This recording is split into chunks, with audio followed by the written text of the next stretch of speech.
Hi, this is a short video about purpose clauses for Latin GCSE. So what is a purpose clause? Well, as you can see, it expresses the aim with which an action is done, i.e. it tells us why somebody was going to do something. In Latin, they're going to be recognised by the short word ut, and it's going to be followed by the imperfect subjunctive. So they're going to use ut and the imperfect subjunctive. Just a quick reminder about the subjunctive.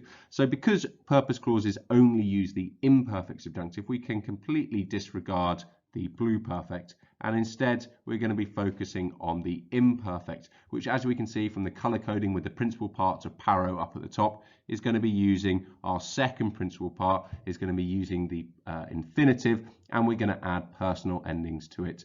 Regardless of whether we want to make it active or passive, we just swap the active personal endings for the passive ones. So ut then, in this context, in a purpose clause, is going to be translated in any one of three ways. So we might have it meaning to, we might have it meaning kind of in order to, or perhaps so that. Now, all three of these are going to be valid options for ut. It's going to depend on the context of the sentence as to which one we might want to pick. So let's have a look at an example then. So here, patrem audivi ut discerem. So we can see there quite clear we've got our ut followed by our imperfect subjunctive. Now it's important to remember that we translate everything that comes before the ut first, and then we worry about our purpose clause. So the translation of this sentence might be, I listened to my father. Those are the two words before the ut. Why did I listen to my father? Well, I did it in order to learn, so that I might learn, or simply just to learn. I listened to my father to learn.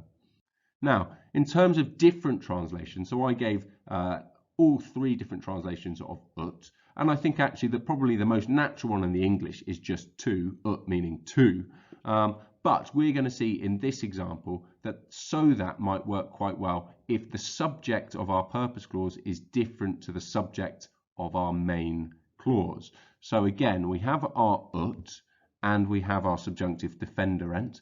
So again, our main clause is just epistulam scripsi. We notice from scripsi that the subject is I, it's first person singular, whereas our subjunctive defenderent is third person plural. So because the subject in our purpose clause has changed, we might want to use so that as a good translation for this purpose clause. So we might end up with something that looks like, I wrote a letter. Why did I write a letter? Well, I did it so that my allies might also defend the city. One final thing to think about with purpose clauses is that there is actually a negative purpose clause. We might do something to avoid something else happening. And in these instances, ut is going to be replaced by nay.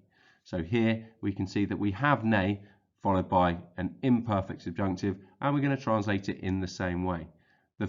The soldier fought bravely. Well, why did he fight bravely? He fought bravely so that he might not be punished by the general.